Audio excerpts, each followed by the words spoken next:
she liberates everybody who comes in contact with her.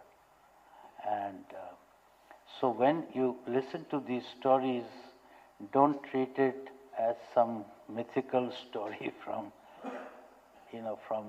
10,000 years ago.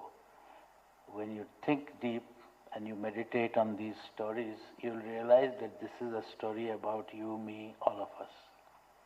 And it is our own journey from the kind of lowest level of evolution to the highest level, and that is why we are here. So keep that at the back of your mind when we listen to this, and you can very easily relate to that when you know the background. So there'll be many demons who stand for me and mine. So we all have that thing where we say me and mine. So everything belongs to me, and mine. So selfish, utter selfish, and so on. So now when we deal with these characters which are called different kinds of demon, Shastriji will also talk about what are the base characters. So even at the highest level of the demons, as I said, like Shumbha, Nishumbha, which are our own forms, the demon or negativity, demon is a word, but what demon means is negativity that lives within us. And that when we actually have whether we call it confrontation or when we are engaged with Paramba Jagadamba, she takes away our negativity and we are liberated. So keep that deeper aspect at the back of your mind when we listen to the narratives. I mean, it comes right from the beginning, from all these stories, but especially the next 3 days are highly, highly symbolic, and they are not just, as I said, some mythical stories, but they are very, very applicable to our lives on every day. And what you'll find very amazing is the fact that a text which has been written, conceived so many thousand years ago, are so true today, and how they apply to us as much today as they did at the time when they were written. So if you keep that, then you can relate to the narrative. So I'll stop here because I'll have Shastriji start, but I thought this will help you to understand, comprehend the next few days of narrative.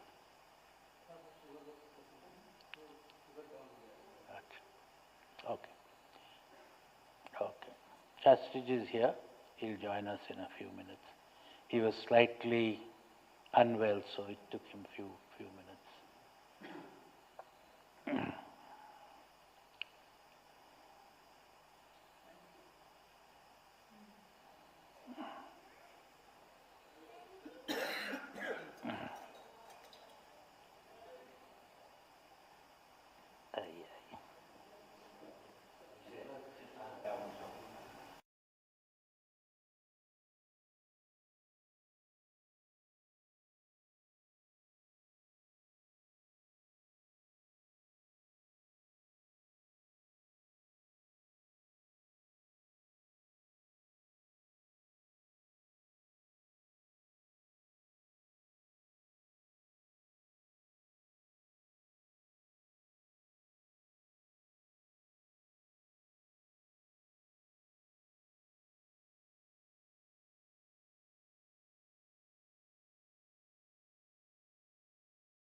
विद्या बहिर्भूतं यथा निद्रया यः साक्षात् कुरुते प्रबोधसमये स्वात्मानमेवाद्वयं तस्मै श्रीगुरुमूर्तये नमः। इदं श्रीदक्षिणामूर्ते विश्वसर्ग विसर्गादिनवलक्षणलक्षितं श्रीकृष्णाख्यपदं धाम नमामि। वागीशा यस्य वदने लक्ष्मीर्यस्य वक्षसि यस्यास्ते हृदये संवित्तं संहम् अहं भजे।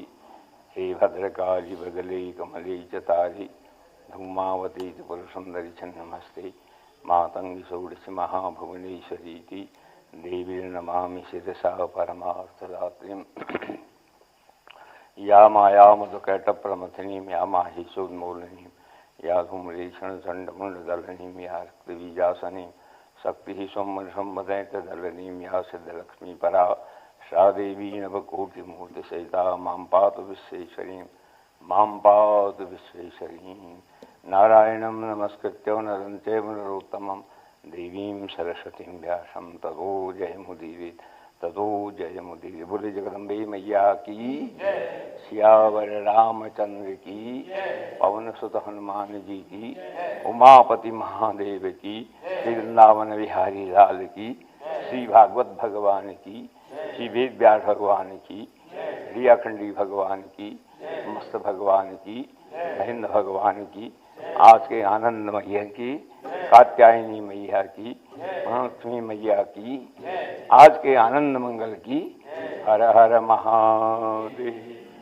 जय अम्बे जगदम्ब जय मात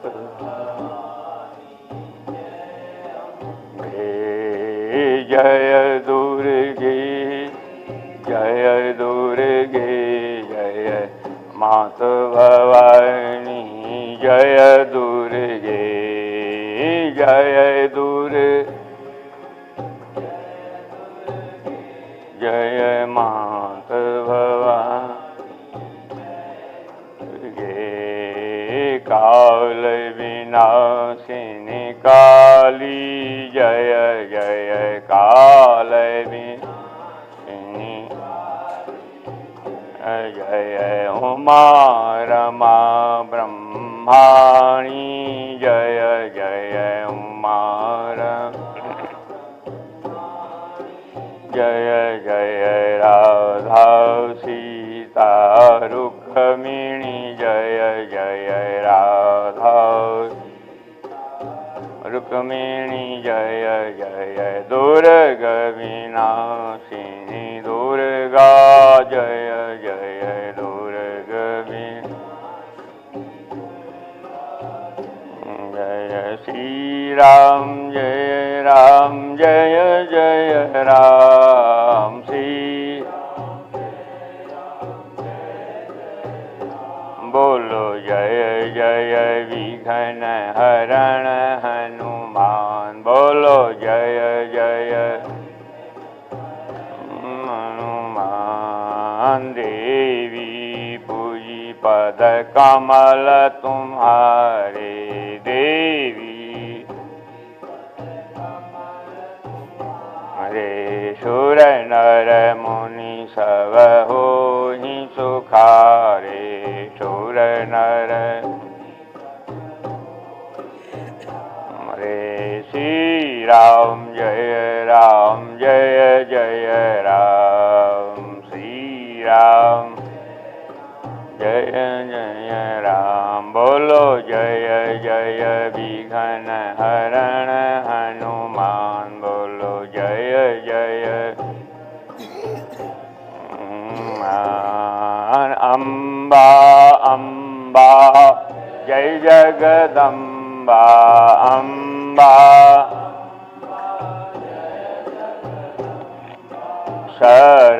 सर्वैरूपैक तू ही अम्बा सर्वैरूप अम्बा। श्री राम जय जय राम श्री राम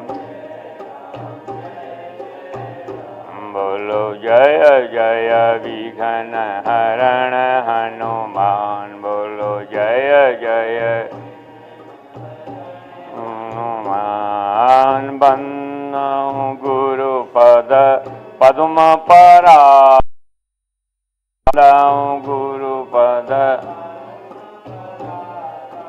सुरुचि सुवास सरस अनुरागा सुरुचि गा श्री राम जय राम जय विघ्न हर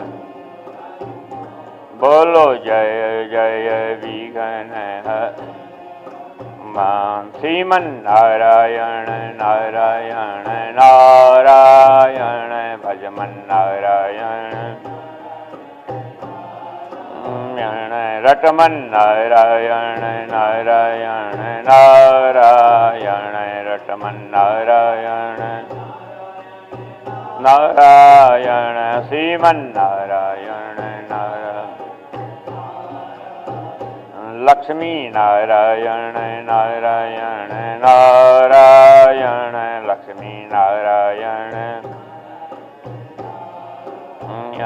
बद्री नारायण नारायण नारायण बद्री नारायण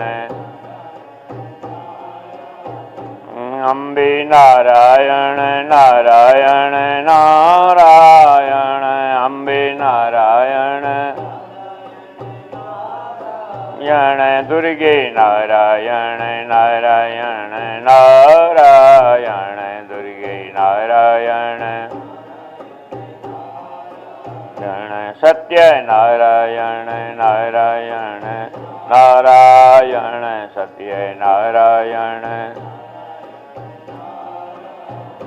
सद्गुरु नारायण नारायण नारायण सद्गुरु नारायण नारायण यज्ञ नारायण नारायण नारायण यज्ञ नारायण नारायण यण सब कुछ Narayan Narayan Narayan Shriman Narayan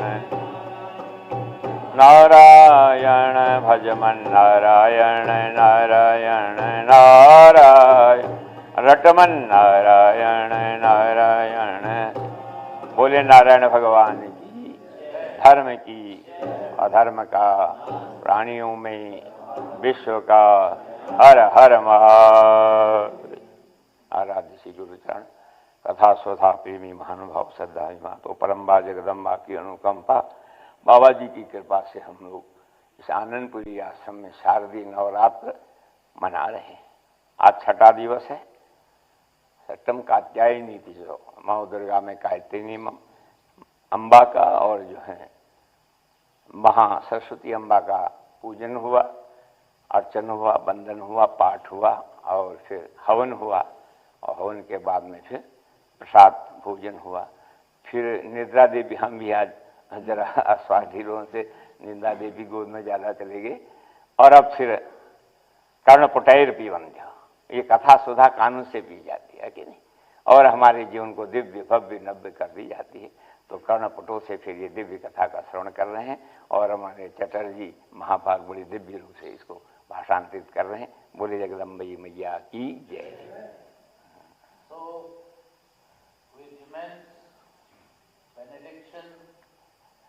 And blessings of Paramba Jagadamba and inspiration of our Guru Sri Hayat Khan Wali Baba. We are today celebrating the 6th day of Sharadiya Navaratri at this Anandpuri Vishwa Mahadham, and today since morning we have engaged in various ways of puja, havan, etc. to propitiate Paramba Jagadamba in the form of Mahalakshmi and Katyayani. And we have now listening to her glory, through our ears. So this is the form by which we take in the nectar of Paramba Jagadamba through our ears. तो हम श्रवण कर रहे थे कि परम्बा जगदम्बा अर्थ श्लोक में यह ज्ञान जो है भगवान विष्णु को प्रदान किया, बालम मुकुंदम शीर्षा नमामि है। और उन्होंने फिर यह दिव्य ज्ञान ब्रह्मा जी को प्रदान किया 4 श्लोकों में। वही ज्ञान उन्होंने नारद जी को प्रदान किया और देवर्षि नारद जी का ज्ञान वेद व्यास जी को किया। उन्होंने सब विस्तार कर दिया। वेद का अर्थ ही है विस्तार करना, है क्या? चारों वेदों को, वेद अनंतो व वेदा, वेद अनंत है, उसको 4 भागों में ऋग्वेद, यजुर्वेद, सामवेद, अथर्ववेद बांट दिया ताकि पूरे वेद न पढ़ पाए। अपना वेद, जैसे हम दोनों जो है सामवेदी है कि नहीं, तो अपना वेद पढ़े, ऋग्वेद वाले, यजुर्वेद, साम।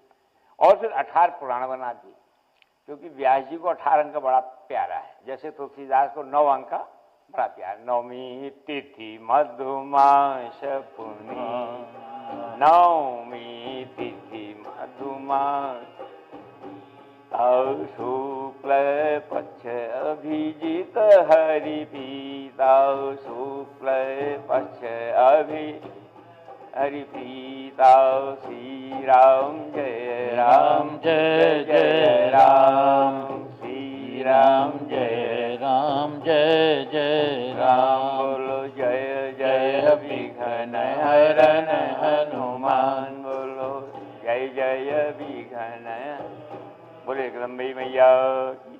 तुलसीदास को 9 अंक बड़ा प्रिय है और व्यास जी को 18। व्यास जी पुराण बनाते हैं कितने? 18। और गीता के अध्याय बनाते हैं 18। और मतलब उनको जहां जी मिलता है 18 शब्द अंक, बोलती 18 का अर्थ ही 9 ही होता है कि 9 दूनी 18, 1 8 9, 9 3 7 2 7, 9 का पहाड़ा पढ़ते जाइए, सब 18 है। इसलिए 9 को जो है न घटता है न बढ़ता है, तो 9वीं तिथि पूर्ण संख्या मानेंगे तो वो 18 बनाते हैं। पुराण 18 बनाएंगे, गीता के अध्याय 18 बनाएंगे, मतलब 18 शब्द का अति प्रयोग है करेंगे। तो ऐसे उन्होंने दिव्य ये रचना की और अपने शिष्य जी को सुनाया। क्या नाम, नारद जी से सुना और शिष्य जी के 3 हुए, सूत जी हुए उनके पहले शिष्य, और फिर सुखदेव अपने बेटे हुए। यहाँ जन्मेजय को सुना है कि व्यास जी स्वयं अपने श्रीमुख से जन्मेजय को। वो कल हम प्रसंग चल रहे थे, ये परम्बा जगदम्बा के जो नवाण मंत्र है, ऐं ह्रीं क्लीं चामुंडाए विच्ची। तो ऐं सरस्वती का बीज मंत्र है, ह्रीं जो है देवी बीज, प्रणव भी कहते हैं, और क्लीं काली का बीज है, कृष्ण का है, काम का है। तो उन्होंने कहा महाराज ये तो बोलने में बड़ा टेढ़ा मेढ़ा लग रहा है, कहीं टेढ़ा मेढ़ा बोलने से मां नाराज। बोले ना ना, मां बड़ी दयामयी करुणामयी है। देखो एक व्यक्ति जो है ऐंग नहीं बोला, इतना ही बोला तो मां प्रसन्न होगी। तुम्हारा कथा क्या है? बोले सत्यव्रत की कथा है, जो कल सुन रहे थे, है कि नहीं। तो ब्राह्मण, देवदत्त ब्राह्मण है काशी में, नाम अयोध्या में, और उनके घर में बड़ी संपत्ति है, सब कुछ है, पर कोई संतान नहीं है। नारद दुखिया सब संसारा, सुखिया राम आधारा। किसी को कोई न कोई दुख हमारे पीछे लगा रहता है। और सुखी कौन? तो निरंतर राम में चले जाए, ब्रह्म में, गुरु में चले जाए, अहरनिश उसका तार टूटे ही निरंतर जो है बाह्यमाला, एक अंतरमाला भी होती है। फिर अंतरमाला में चला जाता है, फिर भी बाह्यमाला सब संत लेते, क्योंकि इसे प्रेरणा मिलती। इसका नाम है सुमिरनी।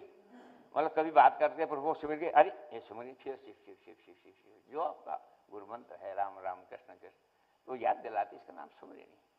तो इस प्रकार से वो ब्राह्मण के घर में उतथ्य नाम का लड़का, उसका नाम उतथ्य रखा। अब वो बेचारा शापित है। गोविल ऋषि ने कहा कि वो तुम जो है मेरे को अपमानित कर रहे हो, मैं शुद्ध बोल रहा हूँ, पर दांत न होने से आपको लगा शुद्ध बोल रहा हूँ, और तुमने मेरे को कहा मूर्खों की, इसलिए तुम्हारा पुत्र मूर्ख होगा, शर्त पे बढ़ जाएगा, वो अब गूंगा भी होगा। अब उसके चरणों में प्रणाम कर दिया देवदत्त ने। ये ब्राह्मण का क्रोध स्थायी नहीं होता, साधु संत तो थोड़ा क्षणिक होता, पानी की लिए, तो हम महाराज क्षमा करें, तो करवा कोई बात नहीं, मूर्खो भूतवा भी पश्चात विद्वांस में भी भविष्य। पहले तो जरूर मूर्ख होगा, पर बाद में विद्वान हो जाएगा। तो भी घर में बेटा हुआ, पिता पढ़ाने लग गए, 5 साल में जनेऊ कर दी, है कि नहीं, वेद का अधिकार हो गया। अब उसके मुंह से कोई शब्द ही नहीं निकलता है। अंत में पिता नाराज, उसे बोलना ही छोड़ दिया पिता ने। अब वो कहता मैं प्रयास करता हूँ, पर वाणी है नहीं, गूंगा हो गया, और विवेक नहीं है, बुद्धि वैसी नहीं है। तो उसने भी कहा कि भाई मैं क्या करूं, माँ तो खिलाती पिलाती थी, लेकिन अब ऐसा नहीं होता है, तो वन को निकल गया, तो उतत एक जंगल में, अब कुछ आता तो है नहीं उसे, त्रिकाल स्नान करता है कि ऐसे वेद शास्त्र पुराण कुछ ज्ञान नहीं, और निरंतर ने व्रत लिया कि मैं कभी किसी अवस्था में झूठ नहीं बोलूंगा, तो महाव्रत हो गए। सत्य, अहिंसा, अस्तेय, ब्रह्मचर्य, परिग्रह, यमा, योग दर्शन में तो यम का है, शौच, संतोष, स्वाध्याय, ईश्वर प्रणिधान, नियमा, 5 यम है, 5 नियम है कि आसन, प्राणायाम, धारा, ध्यान, समाधि भी अष्टांग योग कहा जाता है। तो वो कहता है अब है ही नहीं, तो स्नान के बैठ जाता सावन, तो लोग उसे सत्यव्रत कहने लगे, झोपड़ी डाल दी है कि नहीं, मुंह में वाणी है नहीं, इशारे से करता है, तो उसका नाम सत्यव्रत हो। जी प्रभु, कल यहाँ तक हम लोग चल रहे थे, आगे जी जी जी। Anyway, very quickly, just to repeat for anybody who's joined new, right in the beginning, Paramba Jagadamba gave the knowledge of this text to Vishnuji in half a shlok. And then Vishnuji expanded it and gave it to Brahmaji in 4 shlokas. Brahmaji passed it on to his Manasputra Naradji, and Naradji then gave it to Vedavyas, the creator of all these texts. And Vedavyas, Vyas means expansion, so Vedavyas actually then created a text, a magnum opus, which will be suitable for people of our generation, Kali Yuga, because we do not have the same sort of sharp mind which can take something which is in absolute concentrated form. So he made 18,000 shlokas in this text, and Vedavyas, 18 was his favorite number. So even in Gita, which is another of his great sort of creations, there are 18 chapters and so on.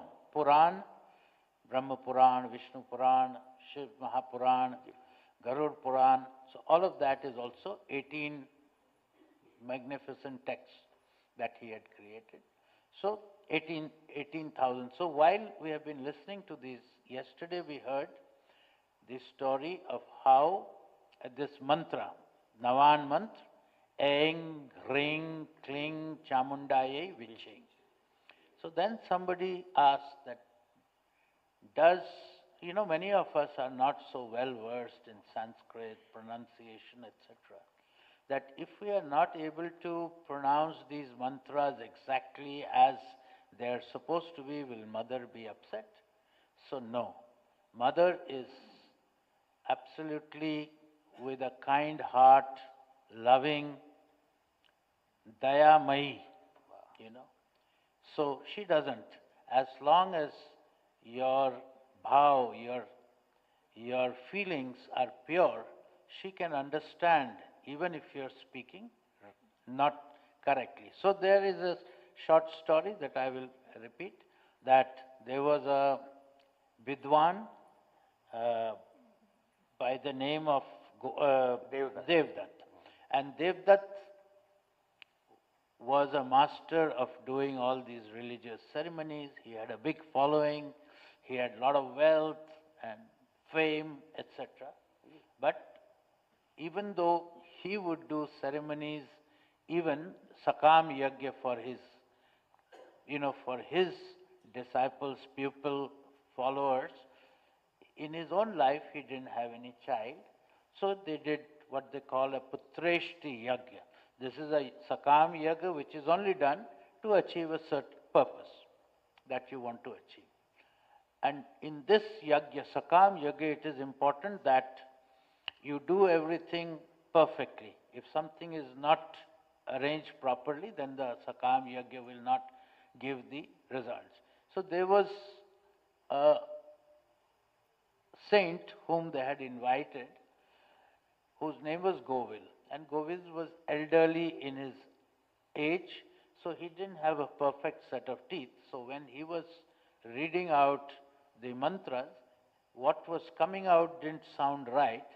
And Satyavrata and this Devdutt was going around checking that everybody is reading the mantras on 4 corners. There were 4 sets of, sadhus, rishis, etc., continuously reading from the 4 different Vedas.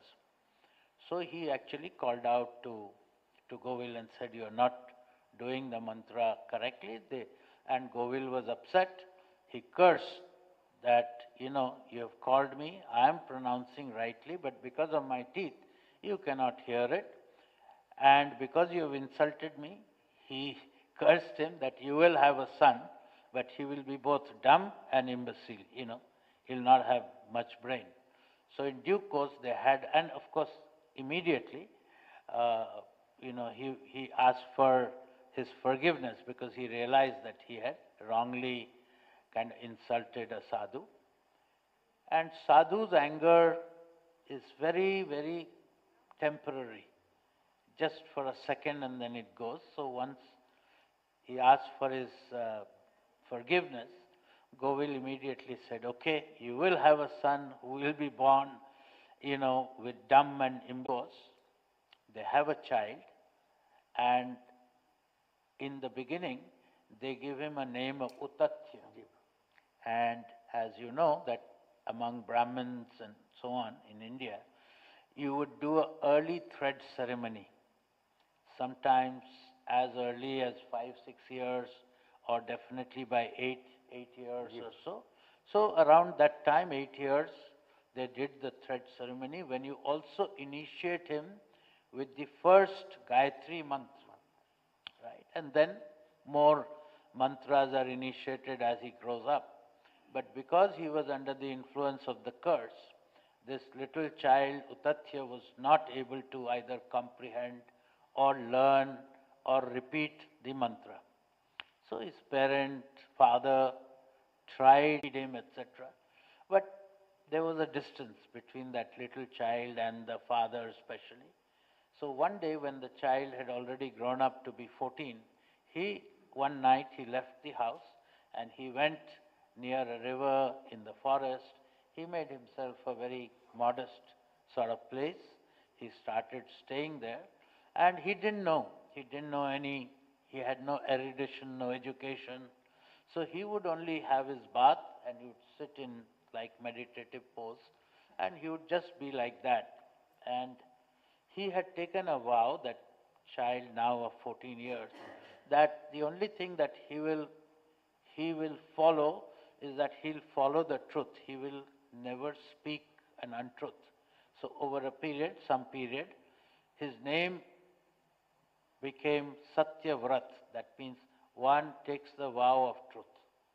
इस प्रकार से one में जो जाता है बन जाता है। जब कैकेयी के द्वारा दशरथों को वन दे दिया गया रामचंद्र जी को, राम जी माँ के कक्ष में आते हैं तो वो तो तैयारी में लगी हैं, आज जो है राजगद्दी मिलने, राज तिलक होने वाला है। तो उन्हें प्रणाम करके, बेटा अब तुम देर कर रहे हो, कुछ अच्छी चीज खा लो, अच्छी पोशाक पहन लो, तो अभी साधारण पोशाक में आ रहे हो। बोले उन्होंने, माँ पिता दीन मोहि कानन राजू, ये अयोध्या का राज्य तो क्या शब्दावली है राम जी की, ये राज्य तो छोटा है, पिता जंगल का राज्य दे दिया है, जहां सब भाति मोर सुपासु। अरे क्या कह रहे हो? तो ठीक है, पिता से माँ का वजन पिता 100 गुना है तो माँ 101 वजन हो रहा है। अगर खाली पिता ने तुमको दे रखा है तो मैं तुमको घर ही रोकती हूँ, क्यों माँ का अधिकार जाता है। और अगर माता पिता मैंने कैकेयी और दशरथ ने दिया है तब तो तुमको बन जाना ही पड़ेगा, तब तो मेरा एक पॉइंट कम हो गया। पिता दीन मोहि कानन राजू, जहाँ होत सब विधि निवाजू। श्री राम जय राम जय जय राम, श्री राम जय राम जय जय राम, बोलो जय जय विघ्न हरण हनुमान, बोलो जय जय विघ्न हरण। बोले जगदम्बे मैया, मुझे बंद दे दिया या निकाल दिया नहीं कहने, पिता दीन मोहि कानन राजू। राम जी इतना सुंदर बोलते हैं तो राम के समान राम ही है, तुम समान तुम तात। तो ऐसे ही जो है ये बेचारा दुखी होकर निकला है। राम जी तो न दुख होता है न सुख होता है, सहज राम सहज सौंदर्य निधान। उनका चलना फिरना बोलना सोचना सब सौंदर्य युक्त है। वहां दुख सुख का प्रवेश है, वो आनंद में रहते हैं। जो दुख सुख से परे स्थिति है वो आनंद की स्थिति है। दुख सुख में आनंद नहीं होता है। सुख का अपनी ओर रिझाता है, सुख का जो सौंदर्य, दुख का अपनी ओर रुलाता है। पर जो ऊपर उड़ गए हैं, ना दुख होता है, ना सुख होता है, ना लाभ होती है, ना हानि होती है, वो सदा आनंद आनंद में ही रहते हैं, चिदा आनंद में। आत्मने है आत्मा तुष्ट स्थित प्रज्ञ सदुच्यते। ये स्थित प्रज्ञ का है कि आत्मा का आत्मा में रमण करना है कि नहीं। आत्मा आत्मा तुष्ट स्थित प्रज्ञ, ये स्थित प्रज्ञ के लक्षण है, जो सुख दुख से, जय पराजय से, हानि लाभ से प्रभावित नहीं होता है। उसका नाम, उसकी प्रज्ञा में बुद्धि स्थिर हो गई, अब इधर उधर नहीं डोलती। तो ऐसे राम जी का था। तो ये तो अभी स्थित प्रज्ञ नहीं है बेचारा, फिर भी इसको था कि मैं एकांत में भजन करूं, इस वन में चले। इसलिए हमारे अरण्य कुंभ है, वृद्धारण्य कुंभ, अरण्य संस्कृति हमारी, अरण्य में जाकर वृद्धारण्य उपनिषद, अरण्यक लगा है, अरण्यक उपनिषद, और उनमें जो है कर्म कांड है, उपासना कांड है, अरण्य कांड, जंगल में चले जाते सब कुछ होके, बाद में फिर मोक्ष के अधिकारी होते। तो वन संस्कृति हमारी है कि नहीं। और घर में भी वन जैसे ही रहते हैं, मतलब कोई घर में भी रह रहा है, उसका जीवन वही है, ठीक समय पर उठना है, जागृत करना है, हवन करना है, स्वाध्याय करना है, उनको शिष्यों को पढ़ाना है, ज्ञान उपदेश देना है, तो स्वल्प भोजन देना है, ज़्यादा नहीं, और भी कंदमूल फल खावहीं साक कंदमल फूला, साहें साक कंदमल फूला, सुमिरहि ब्रह्म सच्चिदानंदा, सुमिरहि ब्रह्म सच्चिदानंदा। श्री राम जय राम, जय जय राम, श्री राम जय राम, जय जय राम, जय जय विघ्न हरण हनुमान, बोलो जय जय विघ्न हरण हनुमान। उनको कुछ पढ़े लिखे नहीं, कोई मंत्र जपना नहीं आता है, मुंह से वाणी नहीं निकली हुई भी है, सोचते हैं अच्छा बोलूं, सुंदर बोलूं, पिता जो शिकायत हैं वो भी बोलूं, पर वो शापित है, सठ शब्द विवर्जित, आवाज ही नहीं आती। फिर भी अपना जैसा उनको आता है, प्रकाश स्नान करते हैं, झोपड़ी बनाते थे, एकाग्र ध्यान, दो शब्द बोलते। तो हर चीज की परीक्षा होती है। तो 12 साल ऐसे रहते उनको हो गया वन में। तो हर चीज की परीक्षा 12 साल में होती है, एक युग माना जाता है 12 साल। तो महाराज एक बार एक हंटर बहेलिया शिकार करने वाला, तो एक स्वर को उसने बाण मारा, स्वर उनसे वहीं के आसपास से निकल गया, और उसको देख करके आज पहली बार उनके मुंह में एक शब्द नहीं, एंग नहीं, खाली मगर रुधिर की धारा निकलती है। तो पहली बार मां सरस्वती इतने से एंग नहीं कहा, एंग सरस्वती का बीज मंत्र है, उसके मुंह से निकला हमें नहीं देखते, कोई अचानक कोई चीज देखा तो फिर बैठ गए। वो तो कहीं झाड़ी में छिप गया, पीछे हंटर शिकारी आया, उसने कहा महाराज आप सत्यव्रत है, मेरे बच्चे 3 दिन से भूखे हैं, हम लोग मांस का ही सेवन करते हैं, आप मेरे शिकारी को, मैंने स्वर को मैंने बाण मारा था, इधर कहीं से गया, किधर गया जरा बताइए आप, क्योंकि आप सत्यवादी झूठ कभी बोलते नहीं। उस समय ऐसा उसके पूछने पर मां शारदा ऐसे प्रसन्न होगी, तो उसके मुंह से आप वाणी निकलती है। क्या निकलती है? बोली या पश्यति सा न ब्रूति, या ब्रूति सा न पश्यति, अहो व्याधि कार्यार्थम किन पृच्छसि पुनः पुनः। तो सत्यव्रत बोले, उन्होंने कहा या जो आंखें देखती हैं बोलती नहीं, या पश्यति सा न ब्रूति, या ब्रूति सा न पश्यति, जो मुख बोलता है वो देखता नहीं, जो आंखें देखती हैं बोलती नहीं। तो अरे व्याध शिकायत क्यों बार बार पूछ करके समय खराब क्यों कर रहे हो? इन आंखों ने देखा है पर आंखें बोलती नहीं, और मुंह बोलता है उसने देखा नहीं, गिरा अनयन नयन बिनु बानी। तो बीच का मार्ग निकाला, इधर चला गया, नहीं देखा, वो भी नहीं कहा। बोली या पश्यति सा न ब्रूति, या ब्रूति सा न पश्यति, ओहो व्याध स्वकार्यार्थम किन पृच्छसि पुनः पुनः। तो उन्होंने जब ये उत्तर दिया तो उसे समझने कुछ नहीं यार, लौट गया। पर मां शारदा देवी प्रसन्न होगी, अब तो इनकी वाणी वेद शास्त्र ये बोलने लगे, पढ़ने लगे, पठाने लगे, बड़ी कीर्ति फैल गई है कि जैसे वाल्मीकि अपने समय के ना, उल्टा नाम जपत जग जाना, वाल्मीकि भय ब्रह्म समाना। श्री राम जय राम, जय जय राम, श्री राम जय राम, जय जय राम। बोलो जय जय विघ्न मान, बोलो जय जय विघ्न है। बोले जगदम्बे मैया की। अब तो महाराज वाणी प्रस्फुटित हो गई ना, तो फिर को पढ़ने लगे, पढ़ाने लगे, ग्रंथ रचना करने लगे। अब तो धीरे धीरे बड़े बड़े विद्वान उनके पढ़ने आने लगे। अब आश्रम, अब वो बंद नहीं रह गया, जैसे आश्रम हो गया। जैसे पहले बाबू जी आने पास झाड़ झंकाड़ यहाँ था सन 73 में काशी में हमारे पास आए, 75 में आश्रम बन गया भोले बाबा है कि। इतने समय से फिर ये दिव्य रूप से नवरात्रि हो रही है, गुरु पूर्णिमा हो रही है और शिवाचरण पार्थी पूजा हो रही है, तो ऐसी दिव्यता छा गई। अब ये खबर उसके घर चली गई, बोले महाराज वो जो आपके यहाँ से गूंगा पागल जैसा बेटा था वो तो महर्षि हो गया है, वाल्मीकि जैसा हो गया। तो फिर पिताजी जो है गांव वालों को लेकर के उसके पास आए। सुर नर मुनि सब कह हो रीति, स्वार्थ लाग करी सब प्रीति। वहां आकर के दिया तो बड़ी चहल पहल आके।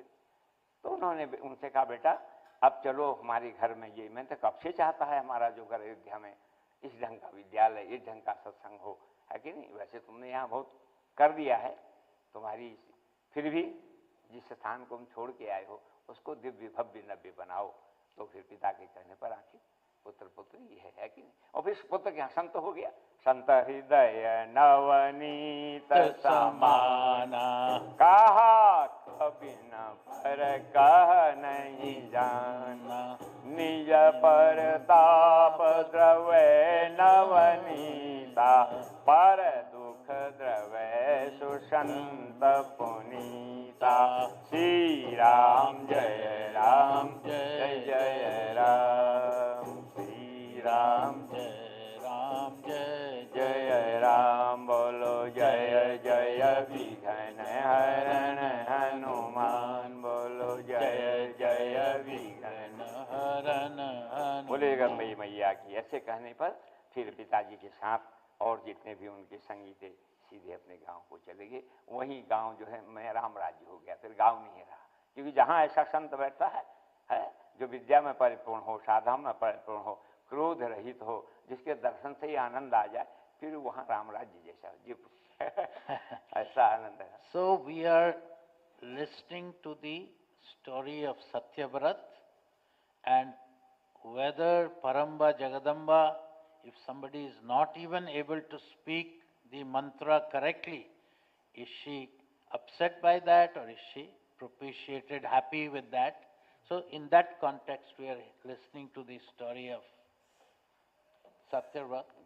So as we had heard that Satyavrat at the age of 14 left his house, he came into the forest and he made a very simple place for him to stay, and he didn't know, he had no learning, he didn't have the intellect to do that, but he would have his bath, he will come and sit in his place and he will just be in quiet. But in his mind he had taken the vow of truth, and that is why he was called Satyavrat. That means somebody who takes the vow of truth.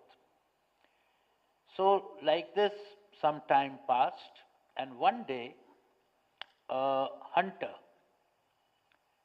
was running after after a pig, and he had used his arrow, with his bow and arrow, he had, injured a pig, and where Satyavrat was sitting, this pig just passed by. He had been hit already, but he hid himself, that pig.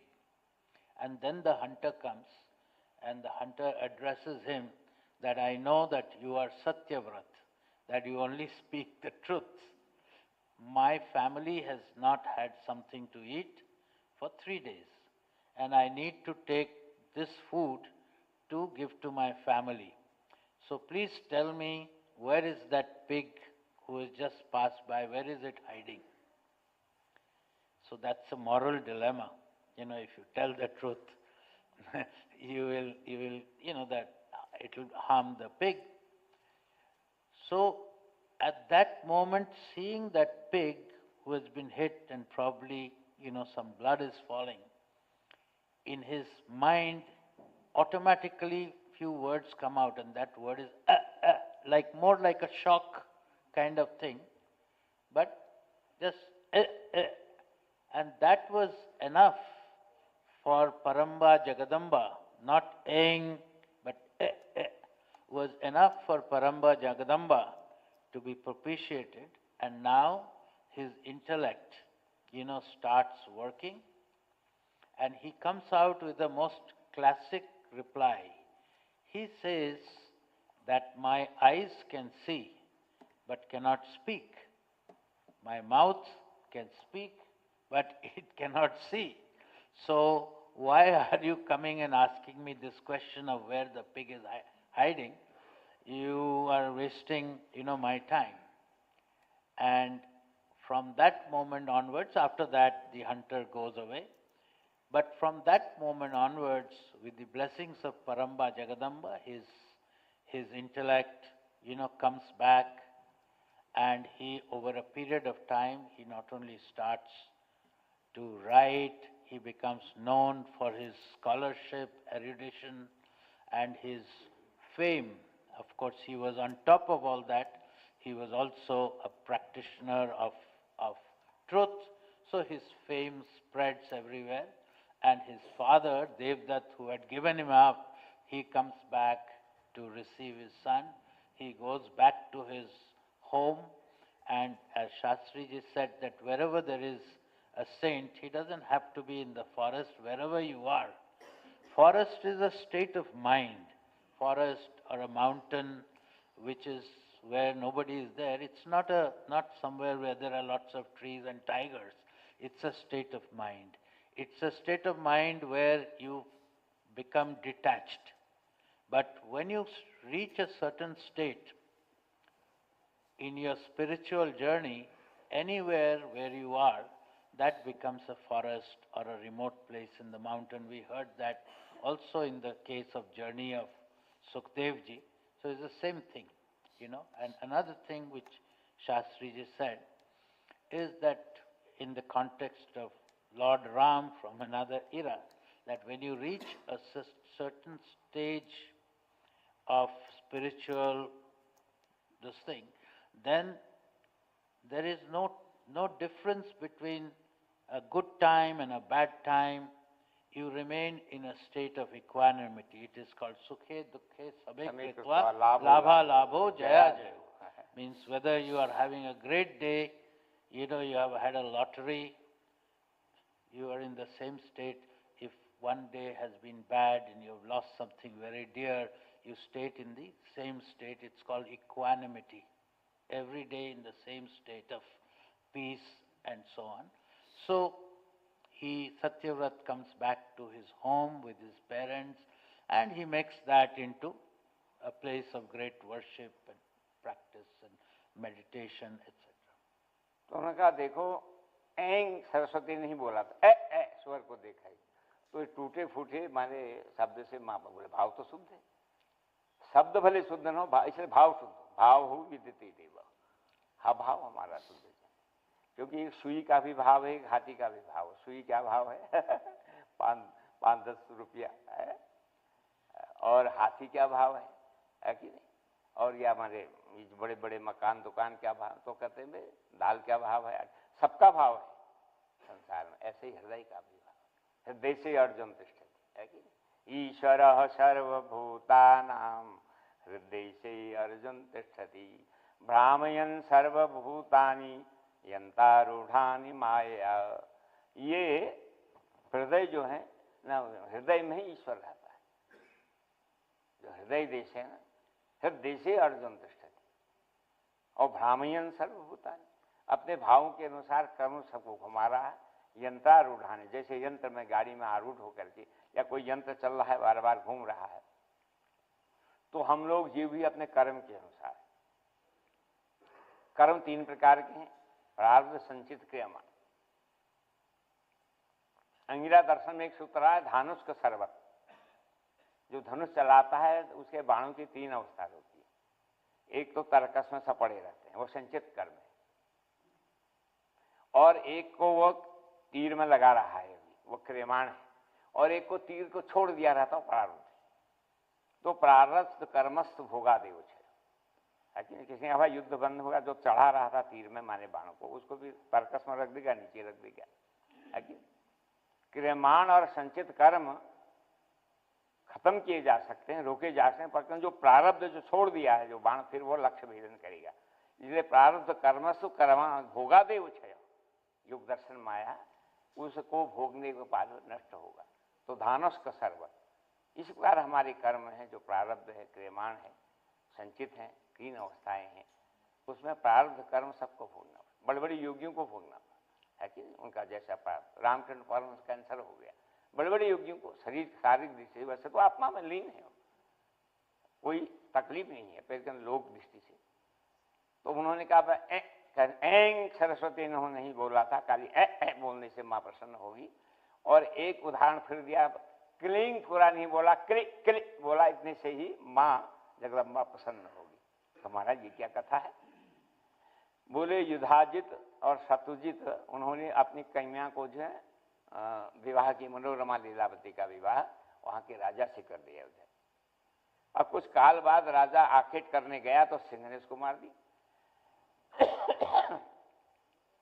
अब राजगद्दी सुनी होगी तो बड़ी पत्नी थी मनोरमा, उसका बेटा सुदर्शन था, नियम के अनुसार उसको राजगद्दी में बैठना चाहिए, है कि नहीं?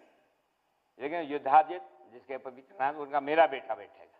तो दोनों जो हैं, उसके दोनों ससुर जो हैं सेना लेकर अयोध्या में आ गए। जिस अयोध्या में कभी युद्ध नहीं होता, अयोध्या कांड पड़े कोई युद्ध का वर्णन नहीं, अवध है जहां कोई वध होता ही। अवध राज सुर राज सिंह, दशरथ धन लखी धन दल जाई, ते पूर्वशत भरत बिनु रागा, चंचरी के जिमि चंपक वागा, श्री राम जय राम जय जय राम, श्री राम जय राम जय जय राम, बोलो जय जय विघ्न हनुमान, बोलो जय जय विघ्न है, बोली जगदम्बे मैया। इसलिए अयोध्या कांड पड़ जाए कोई युद्ध का वर्णन नहीं, है कि नहीं? जहां वध होता ही नहीं, जहां विकार है ही नहीं। अब देखिए बड़ा सुंदर अवसर है, अगले जो है 22 जनवरी को राम जी फिर अपने सिंहासन में 500 साल बाद अभी से मुहूर्त निकाल दिया है, सुंदर मंदिर बना है, 31 साल से बन रहा है, और जिसके लिए 500 लड़ाई होगी, 500 साल युद्ध हुआ, कितनी खून खच्चर खराब हुई, लेकिन भगवत के पास से धीरे धीरे धीरे वो बड़ी दिव्य भव्य। और 22 जनवरी को आगे 24 में जो है रामलला अपने जो सिंहासन पर त्रिभुवन स्वामी है कि नहीं विराजमान, बोलिए जगदम्बे मैया की। तो अवध राज सुरराज सहाई, दशरथ धन की धन, ऐसी अयोध्या में दोनों ने आकर के मतलब अपने अपने दोहित्र को राजा बनाने के लिए, वीरसेन और प्रजात ने, तो फिर वही युद्ध हो गया। अब आखिर में जो है उसकी सेना जाति बलवान थी, इसीलिए जो है मनोरमा अपने मंत्री विद्दल और पुत्र जो है सुदर्शन को लेकर के वहां से भग चली, क्योंकि पिता मारे गए, सेना मारी गई, तो मेरे बेटे को न मार दे। तो वहां से चलते चलते भरद्वाज जी के आश्रम में पहुंची, है कि? अब वहां छोटा बालक सुदर्शन खेल करता है, बच्चों के साथ खेलता है, राम नाम जपता है, और भरद्वाज के निर्देशन में पढ़ाई करता है। अयोण रीलिक ए फॉर एप्पल नहीं कहता, अयोण रीलिक ए ओंग अयो, अब फिर युग वहीं आ रहा है अंग्रेज की अंग्रेजियत नहीं गई ना यहाँ से, कारण है। तो खैर, तो वहां जो है बच्चों के साथ खेल भी करता। एक बार खेल करते करते उसको किसी बच्चे ने क्लीब का, क्लीब माने नपुंसक, उसको कह तो कैसा क्लीब है रे, या डरपोक है, नपुंसक, ऐसा कह देते ना बच्चे आपस। तो उसका वो पूर्व जन्म का संस्कार था, उसने क्लीब में से क्ली खाली ले लिया, और क्ली क्ली क्ली, क्लिंग नहीं कह रहा है, क्ली क्ली क्ली क्ली क्ली क्ली क्ली क्ली जपने के उसकी समाधि लग गई थी। पूर्व जन्म के संस्कार है, सब लोग अपने संस्कार लेके आते हैं, उसके अनुसार जीवन जो है चलता है। तो बाद में भरद्वाज मुनि कहते कि क्या जप रहा, क्ली, बोले क्लीम बोलो, एंग ह्रीं क्लीं, बीज मंत्र लगाओ, पर अनुसार लगाओ। तो फिर क्लीं क्लीं क्लीं है, क्लीं क्लीं क्लीं जपता है, ध्यान करता है, पाठ पढ़ता है, और बच्चों के साथ खेलता है और विद्या अध्ययन करता है। तो ऐसे रहते उसको 12 साल भरद्वाज जी के आश्रम में रहते हो गए। ईदे काशी नरेश स्वभाव हैं, उनकी कन्या है शशिकला, उसके स्वयंवर की तैयारी हो रही है। और शशिकला बड़ी भारी दुर्गा जी की भक्त है, वहां दुर्गा का कुंड आज भी बना है, उसी के द्वारा स्थापित है।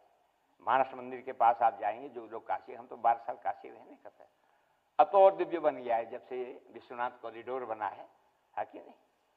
तो वहां पर जो है दुर्गा कुंड है, आप भी ये शशिकला के द्वारा वही माँ का अजन पूजन करती है। इधर सुदर्शन भी जो है भरद्वाज ऋषि आश्रम है प्रयाग में, नित्य पूजन अर्चन वंदन नमन, यही तो हमारे जीवन का प्रातः काल उठ के रघुनाथा है, जैसे राम जी करते हैं, ध्यान करते हैं, भजन करते हैं, फिर आगे गति होती मानस पूजा करते हैं, है कि नहीं। तो सारा समय आनंद में व्यतीत होता है, न सुख में न दुख में, आनंद में व्यतीत। तो एक रात को जो है शशिकला को माँ दुर्गा ने सिंह पर विराजमान, सिंह जो है पराक्रम का प्रतीक है, तो बैठी जाए, बोले देख तेरा पति, अब तुम्हारे स्वयंवर की यहाँ तैयारी तुम्हारे पिता स्वभाव कर रहे हैं काशी में, लेकिन तुम्हारा पति तो भरद्वाज आश्रम में है, इसमें ऋषि जीवन व्यतीत कर रहा है। और इधर इसको भी स्वप्न दे दिया सुदर्शन को, देखो तुम कोई फिक्र न करो, कुछ समय बाद में काशी में जो स्वभाव की लड़की है शशिकला, उसका स्वयंवर होने वाला है, और तुम उसमें चले जाना, और तुम्हारे गले में जयमाला पड़ेगी, फिर उसको लेकर के तुम अयोध्या की यात्रा करोगे। ऐसा जी जी दोनों को बता दो। यहाँ क्लिंग का क्लिंग, एंग ह्रींग क्लिंग, तो क्ली क्ली जपता था, क्लिंग क्लिंग क्लिंग जपने लगा, आनंद बन जी ये बीज मंत्रों की महिमा जी। So, two things from here. One is that there are 3 types of karmas. बंका थोड़ा जल लाओ तो बेटा। There are 3 types of karmas. One is called prarabdh, one is sanchit, और क्रियमान, and kriyaman. So prarabdh karma is already what you have done, and which is already like what you have earned, good, bad deeds you take with you. Like we had heard, when Yudhishthir was going to heaven, the only thing he carried was his karma, the good karmas, his dharma, nothing else.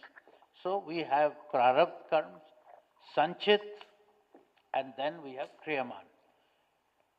So what we have done, in the past, good, bad, those accounts have to be settled. That is why we see sometimes in our life a good man suffering. We have seen how even sometimes great saints, etc., have a physical illness or another type of suffering.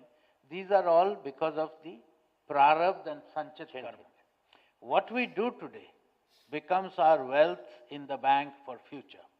So that is one context.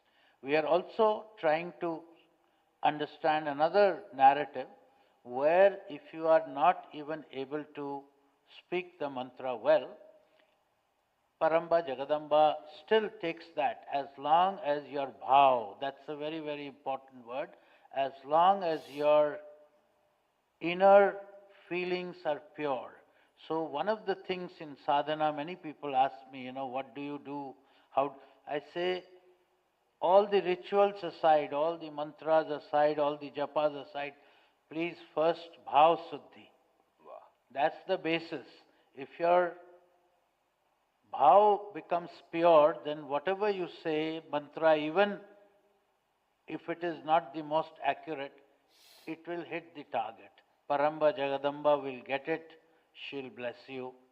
So, another story spoken very quickly, that there was one young boy who was supposed to, by virtue of his being he was supposed to become the king, but because of the fight, because somebody else also wanted to become king, he was brought as a young boy to the ashram of Bharadwaj Rishi. And there he was learning with other young boys, these are novitiates, these are young brahmacharis. He was learning, and one day one of the other young fellows insulted him and called him Kleb. Kleb is like somebody like a important. So you call somebody kleb, you are actually trying to insult him. He didn't even know what it meant, but he was just doing a meditation on kli, kli, kli, kli, kli, like that. And then Bharadwaj Rishi came and told him that actually you should say cling, cling, cling, which we have heard. It is Kali's mantra, it is also Krishna's mantra, it is also the mantra of Kamdev. That means the passion, the strength, passionate strength. So told him to do, instead of cling. And at that time, Paramba Jagadamba gave him a dream that, look, you go to the ceremony in Banaras, where the Maharaja Banaras has done a ceremony to find a good patra, uchit patra for his daughter, to be, to marry his daughter, whose name was Sashikala. And to Sashikala also, she gives the dream that, your husband is not among all these young princes who have come from all over the country. They come from big high families, from royal families, etc. Your husband is somebody who is growing up and learning in Bharadwaj Rishi's ashram. And this all happens by the benediction of Paramba Jagadamba, because this young boy was doing the mantra of Kli, Kli, Kli at first, and then Kling mantra. तो महाराज दोनों को स्वप्न हो गया। देखो, हमारे स्वप्न जो है अनेक प्रकार के होते हैं, और महेंद्र महाराज तो कहते थे स्वप्न दिलाए जाते। हाँ भगवान जी 7 प्रकार के होते हैं। एक तो हम जो चिंतन करते हैं, एक भविष्य बताते हैं, और एक जो सामंजस्य बैठाते हैं। तो सारा स्वप्न विज्ञान है बड़ा भारी। ज्योतिष शास्त्र का एक पक्ष स्वप्न विज्ञान। तो दोनों को जो उनको जो है शशिकला को भी स्वप्न हो गया, और कि तू तेरा पति तो प्रयागराज में भरद्वाज आश्रम में है, तेरे पिता स्वयंवर रच रहे हैं ना, इनमें से तेरा कोई नहीं हो, तो वहां बैठा हुआ है। और उसको भी जो है सुदर्शन को भी स्वप्न हो गया, तुम्हारी होने वाली जो पत्नी है वो काशीराज सुबाहु की इकलौती बेटी शशिकला है। तो अब वह स्वयंवर की तैयारी है, उनके पास भी निमंत्रण पहुंच गया। निमंत्रण ये कि भरद्वाज ऋषि हैं, बड़े बड़े ऋषियों को भी बुलाया जाता है विवाह में, है कि नहीं। तो फिर समय निश्चित था। तो इधर जो है माँ की प्रेरणा से सुदर्शन अपने कुछ ब्रह्मचारियों को लेकर के और कुछ साकी संत को लेकर के काशी पहुंच गया। जो स्वयंवर का दिवस था उसे 2-4 दिन पहले ही चला गया। और जो है वहां जाकर के उन्होंने कहा, भाई माँ की आज्ञा से स्वयंवर होगा, मैं तो माला लेके किसी जो है इन कामुक राजाओं के आगे जाऊंगी नहीं, क्योंकि माँ ने बता दिया है सुदर्शन मेरे पति हैं। तो पिता से कहा, आप मेरा विवाह इनसे शांत भाव से चुपचाप कर दीजिए, गौशाला में ही कर दीजिए, ज़्यादा बैंड बाजी धर्म धड़ा की जरूरत नहीं। अब वो डरने लगा, मैंने इतने स्वयंवर में सारे भारत के कोने कोने से बड़े बड़े राजा महाराजा और उनके जो है राजकुमारों को आमंत्रित किया है। बोले कोई बात नहीं, माँ का कार्य है, माँ संभालने की, है कि नहीं। मेरा इसमें कुछ नहीं, जो कुछ है सब तोर, तेरा तुझको सौंपते क्या लागत है मोर, सब कुछ आपका है। और शशिकला ने माँ से कहा, कोई बात नहीं, जैसे माँ ने कहा है वैसा कीजिए आप। अब तमाम राजे महाराजे आए हैं, और उधर वीरसेन भी वो उसके जो है सुदर्शन के भाई उसके जो है विमाता उसको लेके आया हुआ है। अब इधर जो है राजाओं अपने उसमें बैठे हुए हैं, उनको खबर चली कि इसने तो चुपचाप एक वनवासी से अपनी कन्या की शादी कर दी। अब राजा राजकुमार भड़क गए। सबसे ज्यादा तो वीरसेन भड़का, जो अपने सहित को लेकर वहां आया था, जिसने अभी तक सिंहासन में उसको बैठा रखा था अयोध्या में, आगे नहीं। अब विवाह हो गया तो फिर कन्या की विदाई होती है। पर की कन्या अर्थो ही कन्या पर की है। वो कालिदास कहते हैं ये कन्या धन दूसरे का है। कि नहीं, अर्थो ही कन्या पर की, उसमें वर्णन किया है अभिज्ञान शाकुंतल। आजकल लोग हमारा साहित्य नहीं पढ़ते हैं, इसलिए हमको नहीं जानते, भारत को नहीं जानते, बच्चे को बिल्कुल ही नहीं जानते। अब हमने तो पढ़ा है, काशी में 12 साल और भी सारे संतों के साथ रहा है, रहे हैं बड़े बड़े भारतीय कल्पात्री जी, बड़े बड़े महापुरुषों के चरणों में। तो माँ, उसने कहा कोई बात नहीं पिताजी, माँ ने कहा है तो माँ ही संभालेगी, तो आप विदा कीजिए हमको। तो फिर शशिकला, सुबाहु ने शशिकला को और सुदर्शन को, उसके जो ब्रह्मचारी साथी संगी थे, उनको जो विधि पूर्वक विदा घर से किया। और ये खबर सारे राजे महाराज को, हो कमाल हो गया, हमारा अपमान हो गया, स्वयंवर रचा है कि नहीं। स्वयंवर भी 3 प्रकार का होता है। कोई प्रण होता था, जैसे सीता जी के विवाह में जो धनुष तोड़ेगा। एक होता है शक्ति स्वयंवर, एक होता है रूप स्वयंवर, एक होता है परिश्रम। रूप समझ बढ़िए रूपमान हो, उसके गले में माला डालो। एक होता है शक्ति स्वयंवर, जैसे भीष्म पितामह, आपको शक्ति है सबको परास्त करके कन्या को ले जाओ, जैसे भीष्म पितामह ने किया था। अंबिके को जीत के ले गए थे और उसके साथ में अपने जो भी माता के बेटे उनके साथ में विवाह कर दिया था। तो शक्ति स्वयंवर, रूप स्वयंवर, प्रण स्वयंवर, 3 स्वयंवरों के स्वरूप हैं। तो मेरे जो पिताजी जो हैं उन्होंने कहा कि अब हम विदा कीजिए। तो सुंदर रथ में सजा करके शशिकला, सुदर्शन, उसमें ब्रह्मचारी लोग हैं, कितने और लोग हैं, उनको जैसे ही विदा करते हैं तो तमाम राजे महाराजे जो रातवार वहां काशी में आए थे, वो अपने धनुष बाण लेकर मारो, पकड़ो, छुड़ाओ, हमारे रहते ही कन्या जैसा होता है। तो ये सूचना इनको आई। जैसे जाने लगे, वो उसने कहा माँ का काम है, मैं माँ का ही ध्यान करूंगा। चारों ओर से शत्रु घिरे और वो वहां पद्मासन में बैठ करके क्लीं क्लीं क्लीं क्लीं किंग या एंग ह्रीं किंग चामुंडाई बिचे, एंग हें किंग चामुंडाई बिचे एंग। तो मंत्र महामणि विषय ब्याल की मेटत कठिन क्वंक भाल।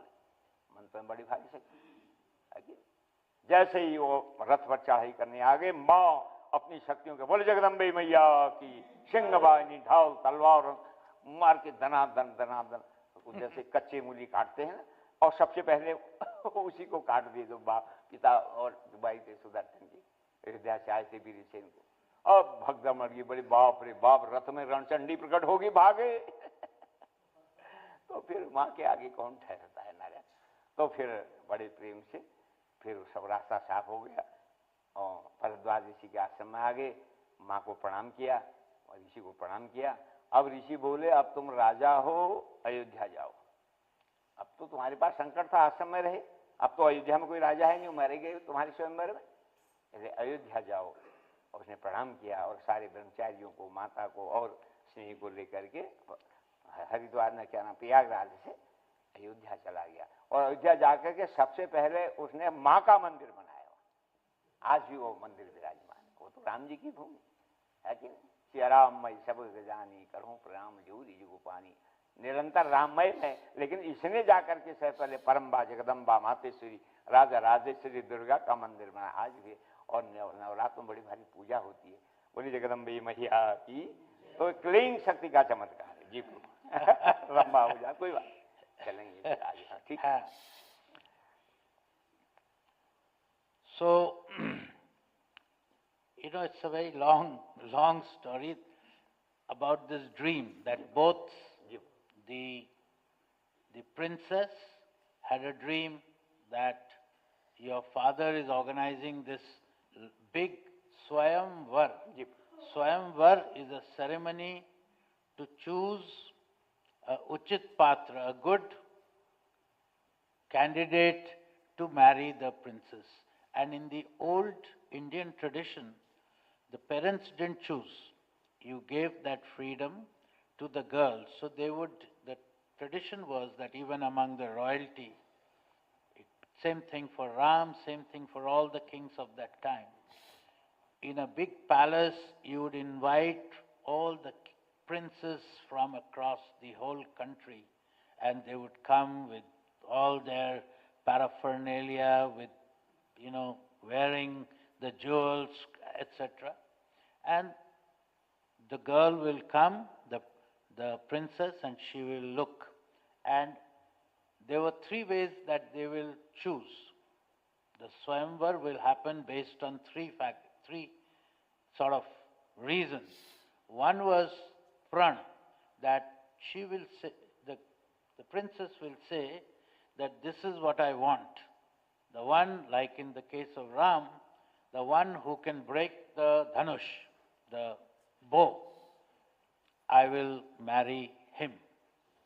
The other one was based on Shakti, that among the princes, the one who had the maximum strength, he would get the thing. And third, of course, was that you looked around in the big room with all the princes,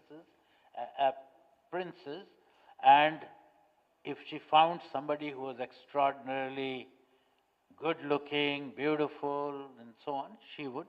So she put the Barmala on him, she would make her choice. But in this case, Paramba Jagadamba, because he was also doing this Kling mantra, she had given a dream to both, to him and to Shashikala, that your husband is not among all these big princes who have come.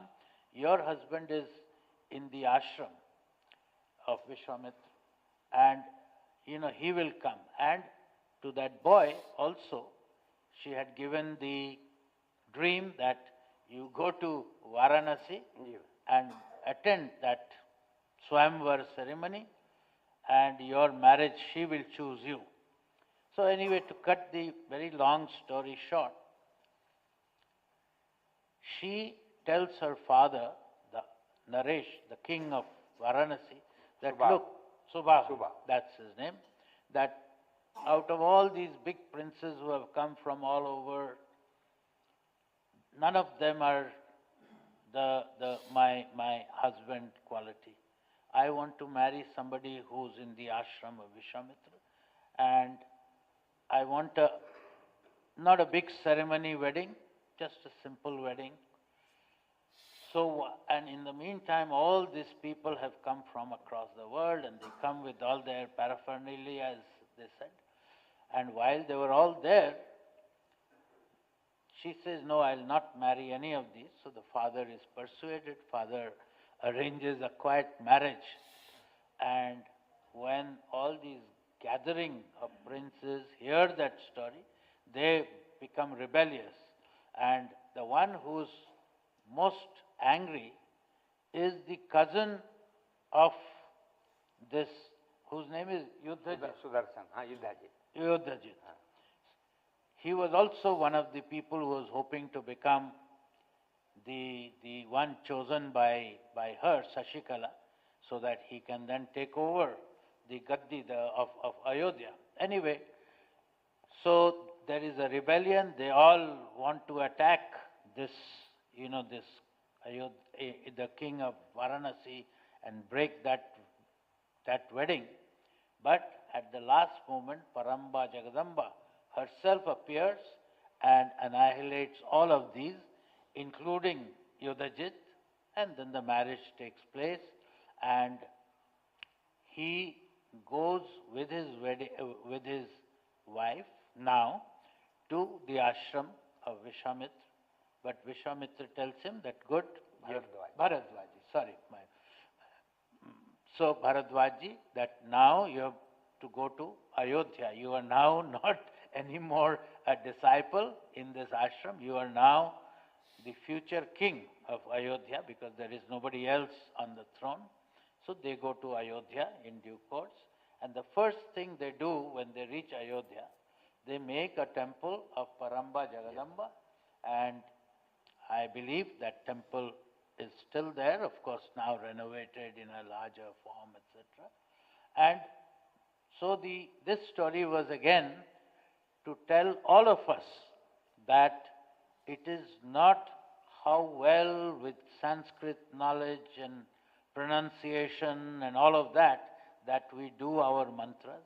What is important, utmost important, is bhav shuddhi, the purity of our thought. That is what gets us to connect with the divine Paramba Jagadamba. तो बड़ा सुंदर मंदिर अयोध्या में बना है, आज भी स्थित है वो। वैसे तो वहाँ राम जी का साम्राज्य है, पर परम्बा जगदम्बा है। और अब सुबाहु को जो है काशी में माने का तुम यहाँ भी मंदिर बनाओ, तो वहाँ दुर्गा कुंड है ना मानस मंदिर के पास में, तो दुर्गा कुंड जो है इसी सुबाहु का बनाया हुआ है, जो शशिकला के पिता।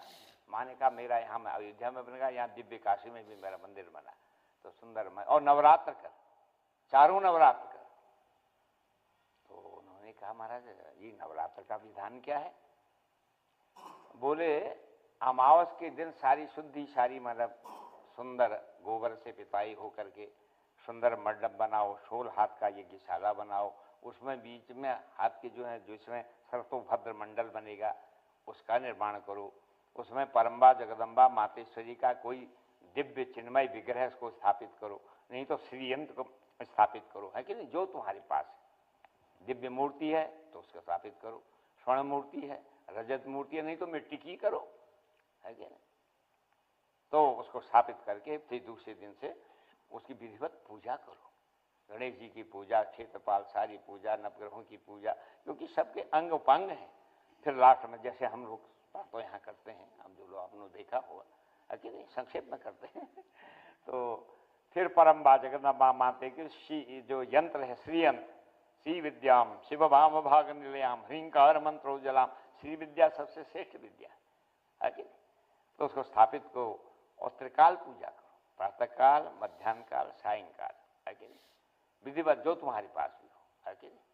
वस्त्र हैं, अन्न है, फल है, पंचामृत है, उसका अभिषेक करो, हिरण्य वर्णाम हरणीम सुवर्ण, हम लोग करते हैं ना 16 मंत्रों का, सुंदर ढंग से विधिवत बताया। और उसके बाद में माँ की आरती करो, निराजन करो। आरती करने के बाद में पुष्पांजलि दो, माँ की स्तुति करो, जयम्बे जगदम्बे जय मात भवानी, जयम्बे जय जगदम्बे जय मात भवानी, जय अम्बे काल विनाशिनी काली, जय जय काल विनाशिनी काली, जय जय उमा रमा ब्रह्माणी, जय जय उमा माणी, जय जय राधा सीता रुक्मिणी, जय जय राधा सीता रुक्मिणी, जय दुर्ग विनाशिनी दुर्गा, जय जय दुर्ग विनाशिनी दुर्गा, जय जय श्री राम, जय राम, जय जय राम, राम जय राम, जय जय राम, बोलो जय जय विघ्न हनुमान, बोलो जय जय विघ्न। बोली जगदम्बे मैया ये उपदेश दिया उन्होंने। ये नवरात्र का विधान है, क्योंकि ये परम पवित्र चारों नवरात्र, दो तो आप लोग जानते हैं, एक माघ में होती है, एक आषाढ़ में होती है। हमने जो ग्रंथ लिखा है यहाँ माँ पर, पता नहीं है कि अभी नहीं उपलब्ध, उसमें ये सारी विधियाँ बताई। भैरव पर भी कोई ग्रंथ है, भैरव जी पर, अपने सनातन धर्म पर हमने कहा फिर छपाओ उनको, अगर खत्म हो गए तो फिर ये शायद छप रही है, शर्मा जी को कहा, क्योंकि ग्रंथों को देखने से ग्रंथि खुल जाती है, क्या करना है। इतने बड़े ग्रंथ के आधार पर इतनी कथाएं कब से चली है, अनादिकाल से चलती रहेंगी, कोई मिटा नहीं सकता। कभी कम ज़्यादा हो जाए अलग बात है, पर अब तो बड़ा सुंदर युग आ रहा, धीरे धीरे हम लोग जो हैं राम राज्य की ओर बढ़ रहे हैं। एक बार कहा था हमने शुरू दिन, उसके लिए संघर्ष और शांति है कि लियो टॉलस्टाई ने गिरते वार एंड पीस लिखा था, रशियन विद्वान ने, लियो टॉलस्टाई, हमने पढ़ा था उसको। और कृपाल महाराज ने ग्रंथ था संघर्ष और शांति। पहले संघर्ष करना पड़ता फिर शांति होती है क्योंकि दुष्वृत्तियों से और बुरे लोगों से भी, है कि नहीं, पहले संघर्ष करना पड़ता है, और संघर्ष के बाद में फिर वो दुर्वृत्तियां शांति हो जाएंगी, या जो बुरे लोग जो हैं नष्ट हो जाएंगे। दृष्टैव किन्न भवती प्रकरोति भस्मो सर्वासुरा नरस प्रणोति सस्तम लोकान प्रियांति वो ही शस्त्र कोता इत्थम मतिर्होस्ति साध्वी। ऋषि कहते हैं माँ तुमको ढाल तलवार त्रिशूल चलाने की जरूरत क्या थी? दृष्टैव किन्न भवती प्रकरोति भस्म, एक बार तीसरा नौत खोल देती शिव की तरह तो सारे राक्षस भस्म हो जाते। तो नहीं, लोकान प्रियांत, मतलब दृष्टि से तो भस्म हो गए लेकिन फिर जन्म होगा, पर लोकान प्रियांत वो शस्त्र होता, आपके शस्त्र से उनके संग अंग के स्पर्श से वो पुनीत होकर के मुक्त हो जाएंगे। ये तुम्हारी कृपा है। तो दृष्टैव किन्न भवती प्रकरोति भस्म सर्वासुरान नष्टो सत्यम लोकान प्रयांति हो सतवृत्ता इत्थम मतिर्भवति तेति साध्वी। हे माँ, मेरी समझ में आ रहा है आपको इस हस्त स्पर्श से वो परम कैवल्य को प्राप्त हो जाएंगे, इसलिए कृपा कर, है कि नहीं। दुर्वृत्त वृत्त सवनम तवदेवी शीलम, देवी तुम्हारा शील कैसा है, अब आएगा वर्णन, ये मार्कंडी पुराण के सो। दुर्वृत्त वृत्त समनम तवदेवी शीलम रूपम तथे तद विचंत मतुल्यम। बुरे लोगों का जो बुरे विचार वो शांत हो जाए, वो अच्छे हो जाए, यही आपका शील है। बड़ी जगह मैया की तो हमारे साहित्य में तो ऐसी अवधारणा है। तो इस प्रकार से नवरात्र विधान है, त्रिकाल पूजा का है, हवन का है, दान का है, भोजन का है, सात्विक भोजन है कि नहीं, और अधिक रात्रि जप का, जपात सिद्धिर जपात सिद्धिर जपात सिद्धिर न संशय, है कि दुर्गा दुर्गा दुर्गा माँ माँ माँ ऐं चामुंडे बच्चे ऐं चामुंडे, और भीतर भीतर अंदर जप अंदर चला, और जपा जाप भी करें, इतना जप कर दो कि अब जप करने की अपने आप चल, जैसे श्वास से अपने आप चल रही, हम प्रयास तो नहीं करते, नहीं तो प्रगाढ़ निद्रा में श्वास कौन चलाता, ये सहज है, सांसों पर ही जीवन है, तो सांसें अपने आप चल रही, हम प्रयास नहीं कर रहे हैं सांसों, नहीं तो प्रगाढ़ निद्रा कौन बोले, अपने आप चल रही। ऐसी अजपा जाप, जब जब करते हुए भी न करते भी जप हो रहा है, शिव शिव शिव शिव शिव शिव राम राम दुर्गा दुर्गा माँ माँ माँ, मतलब अभ्यास बहुत हो जाता है। तो इस प्रकार करते करते जीवन आनंदमय हो जाता है, यही भारतीय संस्कृति है। भोले जगदम्बा मैया के नवरात्र विधान, फिर कन्या पूजन का विधान लंबा है, लंबा सब बताया व्यास जी ने, और स्वभाव के चरित्र में, काशी के चरित्र में, तो स्वभाव राजू ने मंदिर भी बनाया, चारों नवरात्र भी करता है, और जो परम्बा जगदम्बा का जो आख्यान है सबको सुनाता है कि सुनता है, उसके अनुसार जीवन बनता है। जी जी तो काशी में कभी जाइए दुर्गा कुंड जरूर दर्शन कीजिए, अब तो काशी बहुत दर्शनीय हो गई है। थोड़ा वो मामला चला है अभी, वो क्या नाम आदि विश्वेश्वर का, वो भी ठीक हो जाएगा बस। जी प्रभु। So we heard how Sashikala, the daughter of Subahu, the king of Varanasi, married an ordinary boy because Paramba Jagadamba had inspired her in a dream, and when they went back to the ashram, the rishi said, you go back to Ayodhya to claim the throne because there is nobody else. So they went to Ayodhya, and first thing they did was to create a temple of Paramba Jagadamba, though Ayodhya is the peat of Ram, but they created this temple of Paramba Jagadamba. Now Subahu was the father of Sashikala, and he was the Naresh. Varanasi they call Naresh. Even today the king of Varanasi is there, and he is called Naresh. Naresh means the king. So Subahu was there. So Paramba Jagadamba again inspired him to make a temple which exists till this day. It's called Durga Kund. Yeah. Now, he created a place like a temple, but he didn't know what to do more. What are the rituals, etc.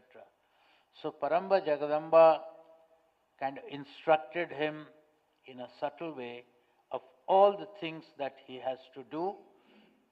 Follow 4 Navaratris. Actually, there are 4 Navaratris in the year. We do 2 ceremonies, 9-day ceremonies, but there are 2 other Navaratris in the year.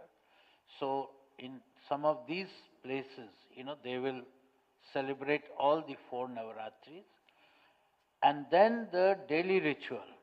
What you have to do, like when we have a 9-day ceremony, from morning 5 o'clock till evening we have one after the other, something happening. But the more important parts are the Havan, the Devi Pujan, and then again, when we do Devi Pujan, it's not just Paramba Jagadamba's Pujan. There is a particular sequence of events.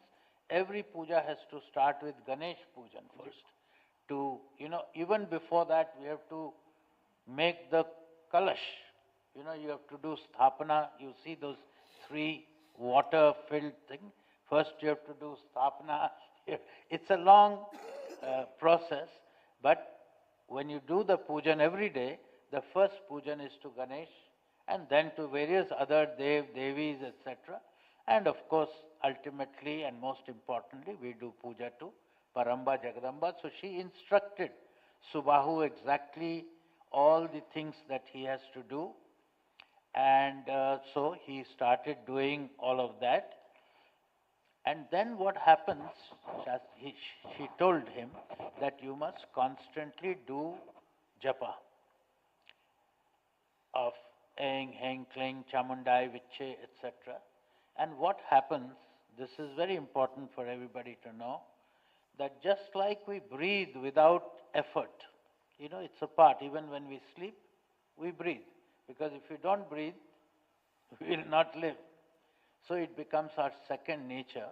In the same way, when you do constant chanting of Paramba, Jagadamba or your Isht, Om Namah Shivaya, then eventually when you have done large number of that, and that is why we also every day emphasize the importance of doing it every day at a fixed time in Brahma Muhurt, when we follow that discipline and intensify our japa, etc.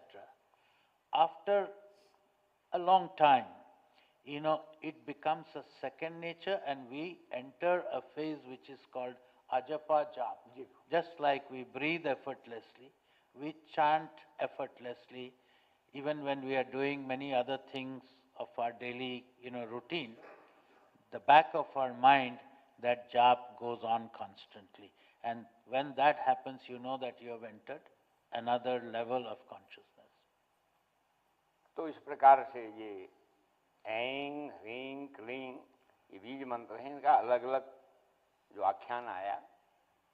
अब राजा प्रश्न करता है, महाराज आपने बताया था महाकाली, महालक्ष्मी, महासरस्वती ये त्रिदेवी हैं और इनका भजन करने से या स्मरण करने से सारे कष्ट दूर हो जाते हैं। पहले आप मेरे को काली चरित्र सुनाए। महाकाली कराली रमा परमा बर बानी भवानी तिहारे स्वरूप कबहू शिव दूती कहावती अंबिके चंडी चामुंडा के रूप अनुप बनी विद्या बतावती मुक्ति को मार्ग जीवन जीवन लेती समारो प्रणमामि शिवे शरणागत हूँ करुणामय काली के बोली कालिका मैया की जय। कलयति भक्षति सा काली, वाणी व्याकरण अनुसार जो सबको भक्षण कर दे अशुभ वृत्तियों को, कलयति भक्षति सा काली। तो अनेक नाम है इनके। काली की 120 तंत्र शास्त्र में 124 प्रकार की उपासना होगी, पर हम लोग यहाँ उसका विवेचन नहीं करेंगे। जो यहाँ मार्कंडेय पुराण में या देवी भागवत में उसी का विवेचन करेंगे। तो परम्बा जगदम्बा मातेश्वरी, फिर उन्होंने कहा देखो जीव और ब्रह्म के बीच में 3 गांठें पड़ी, जड़ चेतन ही ग्रंथि परी गई, जड़ चेतन ही ग्रंथि परी गई, यद्यपि मृषा छूटत कठिनई, यद्यपि मृषा छूटत कठिनई। श्री राम जय जय राम, श्री राम जय जय राम, बोलो जय जय विघ्न हरण हनुमान, बोलो जय जय विघ्न हरण। बोले जगदम्बे मैया की। ये जीव भाव क्या है? जड़ चेतन की गांठ है। जड़ चेतन ही ग्रंथि पड़ गई, यदि में मृखा, ये सच्ची गांठ नहीं है। छूटते कठिन पर छोड़ना बड़ा कठिन है कि नहीं? जीव और परमात्मा, जीवात्मा परमात्मा जीव में ये गांठ पड़ गई जड़ चेतन। इसको ब्रह्म ग्रंथि, विष्णु ग्रंथि, रुद्र ग्रंथि का है तंत्र शास्त्र। बोलो नहीं, कौन बोलता है? अरे बोलो नहीं, बोलना है तो बाहर जाओ। बताओ, हर समय रोकना पड़ता है, आरती में भी उसमें भी। तो आपको यहाँ आने का फल क्या है? ना आपको मिला ना हमको मिला। तो शांत रहिए, नहीं तो आया मत कीजिए। हाँ, और क्या, ये वृद्धावस्था आ गई, अभी तक कैसे कथा सुननी जाती है, कैसे यही खबर नहीं है आप लोगों को। ऐसा मत कीजिए, चित्तवृत्ति हट जाती। बोले जगदम्बे मैया की। सुनिए, न सुनना हो, अच्छा नहीं आता तो जाके कहीं दूसरी जगह गप सड़क लड़ाई। इतना सुंदर नवजात आश्रम है, ऐसा सुंदर आश्रम, ऐसे बाबा जी की कृपा, ऐसे सब लोग कहाँ कहाँ से आए हैं, कहाँ देश देश से। तो उसका सदुपयोग कीजिए, नहीं तो दूसरी को करने दीजिए।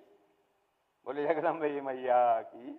यद्यपि मृखा छूटत कठिन, यद्यपि यह गांठ सच्ची नहीं है पर छूटना बड़ा कठिन। इसके लिए हम एक उदाहरण देते हैं। पहले राजस्थान में अभी होता है, ऊँटों से ही सारा कार्यक्रम होता था। ऊँट वहाँ का जहाज माना जाता है, उसमें सामान लेकर के इस गांव से उस गांव, इस बाजार से उस बाजार में भेजा जाता है।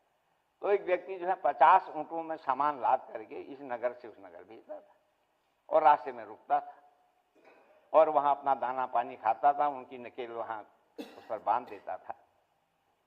तो एक दिन संयोग से एक नकेल नहीं आई, उन 50 ऊँट बांध दिए गए, एक जो है उसके लिए सिर को जलाने लगा। एक संत मधुकरी को जान रहे, भाई क्यों परेशान हो? बोले महाराज एक नकेल नहीं आई है मारने की। तो कहाँ बांधते थे? बोले जहाँ बांधते हो नकली बांध दो मतलब उसके वहां भी हाथ लगाओ, उस खूंटी पर भी लगाओ तो ऊँट समझ लेगा मैं बंध गया। वैसे ही किया, ऊँट बंध गया। फिर वो गांव में जाकर के रोटी पानी जो करता था करके आया। फिर आकर के उसने सारे ऊँट खोल दिए और उसको खोला नहीं है। जो बांधने का नकली एक्शन किया था, खोलने का भी एक्शन, लेकिन उसको दिमाग में था, बोले इसको तो पता ही नहीं। उसको चाबुक चला, वो यहीं घूम रहा है। उतने में फिर संत मधुकरी लगे, वाह महाराज ऊँट लेने की इच्छा थी, जादू कर गए इसमें वो क्या हो गया? अभी तो चली ना, तुमने जो है इसको खोला कि नहीं? बोले बाधा कहाँ था? नकली बाधा था ना, वैसे ही नकली खोलो, एक्शन करो उन्हें फिर खूंटिया से ऊँट चल दिया। यद्यपि मृखा, यद्यपि यह बंधन मृथा है, छूटे थे कठिन, बड़ा छूटना कठिन है। जड़ चेतन ही ग्रंथ पर गई यद्यपि मृथा। तो इसीलिए उपासना करने के लिए ब्रह्म गंति विमुख, विष्णु गंति विमुख, रुद्र गंति विमुख हम इस चरित्र में श्रवण करेंगे जी। Okay.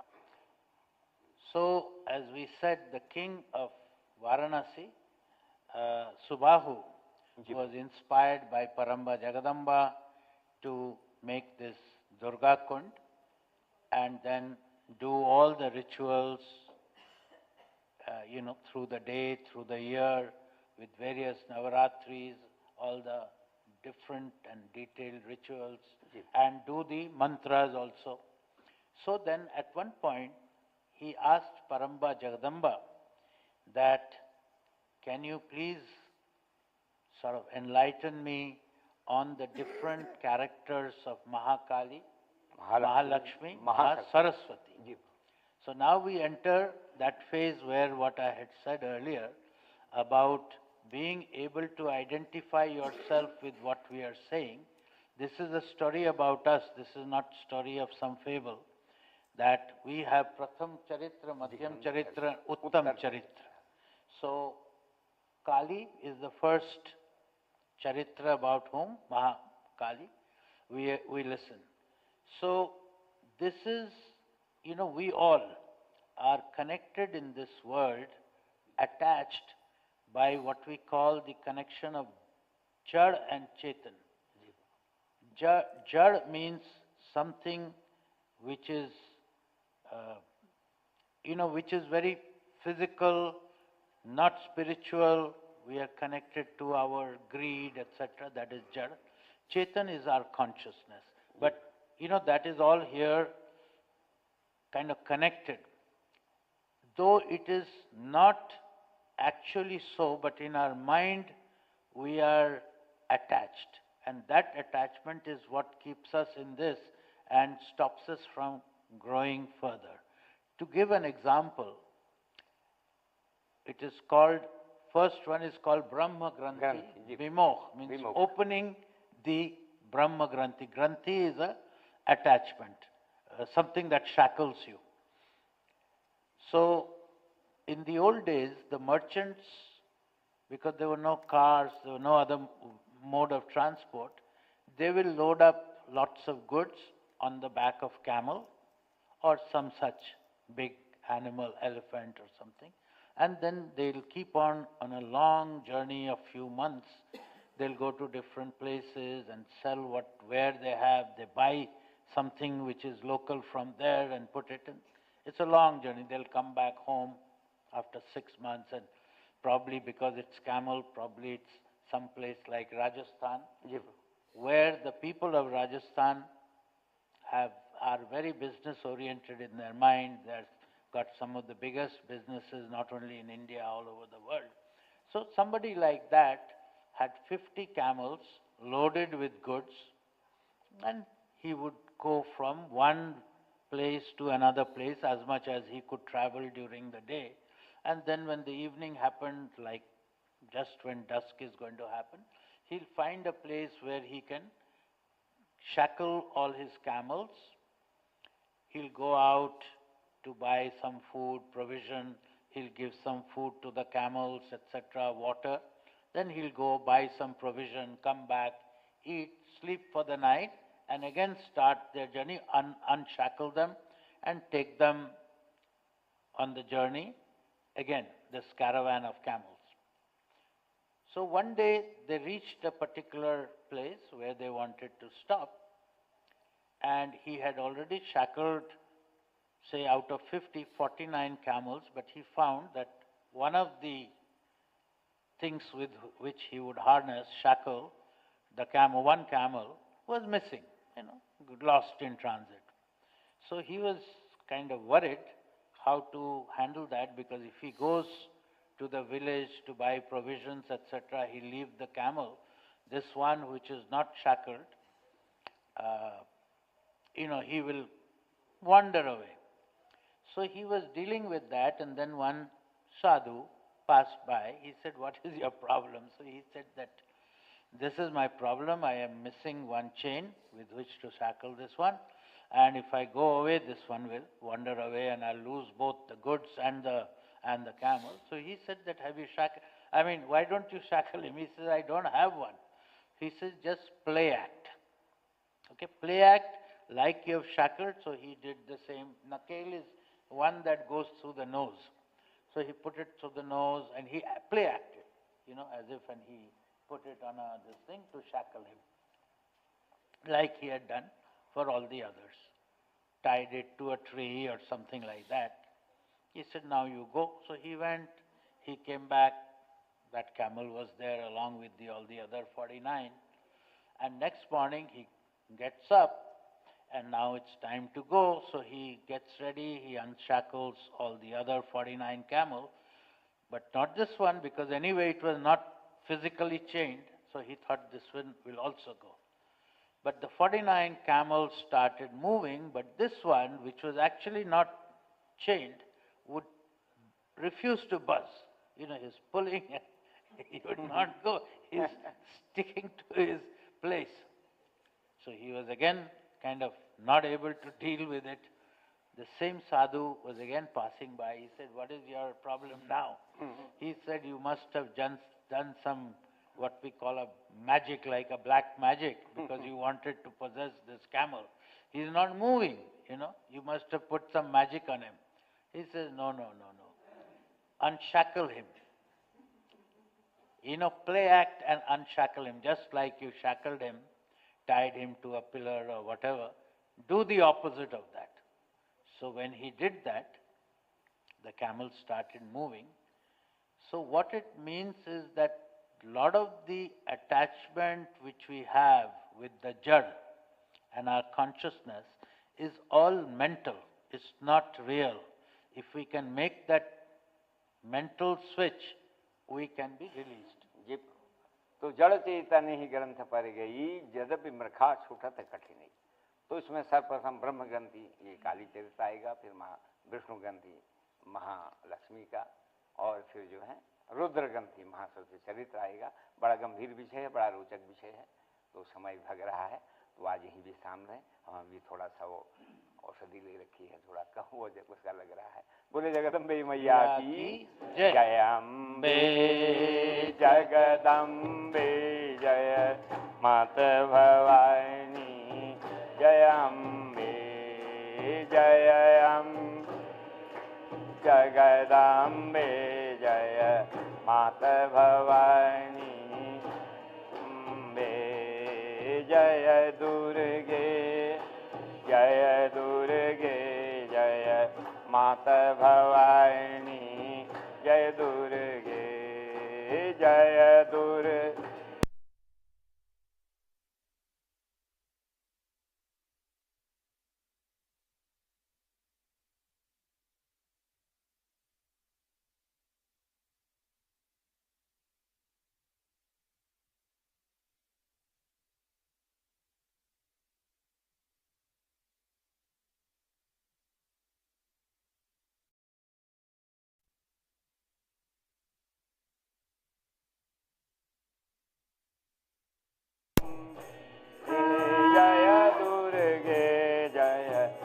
मात भवानी। बोले जगदम्बे मैया की, धर्म की धर्म का नाम का हर हर घंटी बजाइए। सिहरा खान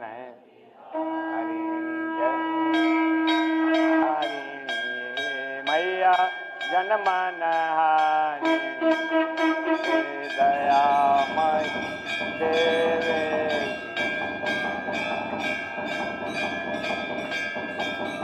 जय जगदम्ब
लग्न मनुष्याणाम सर्वम पापम बंद करो सर।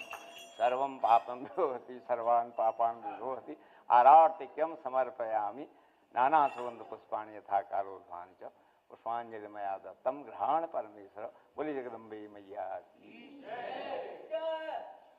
लड्डू 4 कचौड़ी छे बेल्ला भरी दे आई लेनी है यहाँ भाषा हम फाटू। वाह दीजिए वो पानी का लोटा शंभू, ये पानी का लोटा लाओ, ये इसमें लीजिए।